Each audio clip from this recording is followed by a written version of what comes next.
Data is about what, 8 people are sitting in across a circular table. एक circular table के across 8 लोग बैठे हैं। नीचे आपको डेटा पॉइंट्स दिए हुए हैं, ठीक है, क्या क्या कौन कहां बैठा है इसके आपको डेटा पॉइंट्स दिए हुए हैं। आप सर्कुलर टेबल के अक्रॉस इसकी अरेंजमेंट अभी फिक्स करने की कोशिश करो and try to draw a final arrangement जहां पे 8 लोग कहां बैठे हैं, कैसे बैठे हैं, किस सीक्वेंस में, किस ऑर्डर में, कौन कहां बैठा है। You try to finalise this, ठीक है, try to do it. Then once you try to do it, you will get to know what are the difficulties, what are the points that I need to understand. Okay, so without understanding any concept, just try to handle it, try to solve this.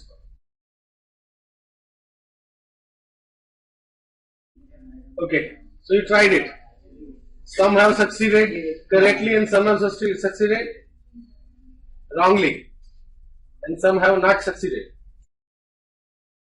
So now here is a point to understand. When you try to draw the circular sitting arrangement for this, you must have faced certain difficult points.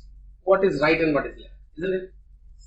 पहली तो बात यह है कि what is right and what is left. Now if I am drawing a circle here, अगर मैं यहां पे सर्कल ड्रॉ करता हूं तो उसका राइट कौन सा और उसका लेफ्ट कौन सा, यही डिफाइन करना मेरे लिए मुश्किल हो जाता है। हो जाता है कि नहीं हो जाता है? So this is a circle, ठीक है, 8 लोग मुझे बिठाने, the circle is not proper but understand, assume that as a circle, ठीक है। तो नाउ 8 लोग, क्या मैं 4 लोग ऐसे बिठा दूं और फिर बीच में और अगर 4 लोग मैंने डाल दिए तो 8 लोग हो जाएंगे, तो यहां मैंने और बीच में 4 लोग डाल दिए, राइट,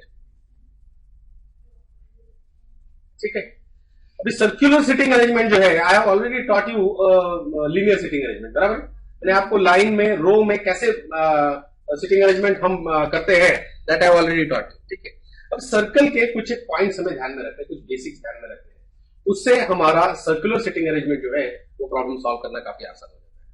अब इस सर्कल में what is right and what is left, ये हमें अंडरस्टैंड करना है, ठीक है। अभी देखिए सर्कुलर मतलब यहां पे एक बात ध्यान में लीजिए कि अगर सर्कुलर टेबल के अक्रॉस अगर लोग बैठे तो फेस किधर होगा उनका, ऑब्वियसली सेंटर की तरफ ही फेस होगा। तो आप जिस किसी पॉइंट को इमेजिन कर रहे हो, आप ये इमेजिन करो कि आप वहां बैठे हो उस पॉइंट पे, फिर आपको पता चलेगा कि उसका लेफ्ट कौन सा और उसका राइट कौन सा। Now I am writing here for your convenience से, यहां पे बी, सी एंड डी एंड यहां पे ए, पी एंड क्यू, ये 3 पॉइंट्स लिखे थे, ठीक है। अभी बी का राइट कौन सा है और बी का डी कौन सा, बी का लेफ्ट कौन सा है, डी। ए का राइट कौन सा है, ए का राइट नेचुरली क्या जाता है अपने दिमाग में, क्या आता है, ए का राइट क्या आता है, क्यू, ऐसा आता है कि नहीं आता है दिमाग में, बराबर है, बिकॉज आप देखते हो कि बी का right is C and left is D, बराबर है। और उसी तरीके से आप देखते हो ऊपर ए को और आप बोलते हो कि ए का राइट इज व्हाट, बराबर है, दैट्स नॉट करेक्ट, बात समझ में आई। अभी देखिए अगर बी यहां पे बैठा है, why that is not correct, B अगर यहां पे बैठा है that means B is facing in this direction.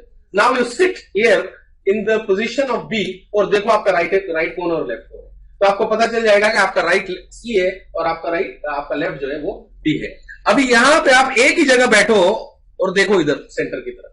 Now tell me what is which, who is your right and who is your left,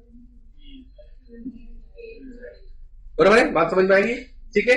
अभी अगर आप ऐसे अगर नॉर्मली आप उसको देखते हो तो फिर मुश्किल हो जाता है। तो normally in the problem itself it will be mention that people are sitting across the circular table and facing the centre. सबको बात क्लियर हो गई? अभी यहां से देखो, this direction is right, isn't it?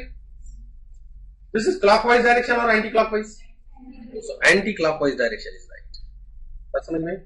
And this direction is left, this is clockwise और anti clockwise, this is clockwise, so this is what, left, बात समझ में आई? So right is anti-clockwise and left is clockwise, आप ऐसे भी याद रख सकते हो। Then there are a few points. Farthest, so somebody is sitting farthest to X, that means what? Circular arrangement में अगर farthest बैठना मतलब opposite बैठना, बात समझ में आ गई, ठीक है। तो यहां पे B का opposite कौन है? तो A है। So who's farthest to B? A. Who's farthest to P? C. बात समझ में आ गई, यहां तक बात क्लियर हो गई, ठीक है। दूसरी इंपॉर्टेंट बात, सर्कुलर सिटिंग अरेंजमेंट में हमारा लेफ्ट भी हो सकता है और राइट भी हो सकता है। कोई भी आदमी can be on the left hand side also and can be on the right hand, can be set to be on the right hand side also and can be set to be on the left hand side. आगे बात ध्यान दें, ठीक है। देखिए अभी now this, इस point की तरफ देखिए, सी की तरफ देखिए ना। Now you look at the point C and tell me D उसके राइट में है कि लेफ्ट में? डी जो है, you notice the point C.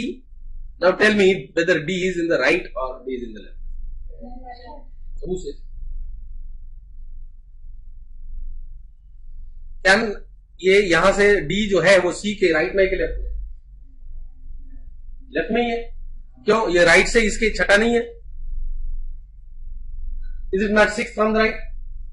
Is it sixth from the right or not? It is second from the left, but it is sixth from the right. So in circular arrangement where all the ends are connected, there can be no definite right and no definite left. ठीक है, तो ये कुछ की concept है जो अपने को ध्यान में रखना है।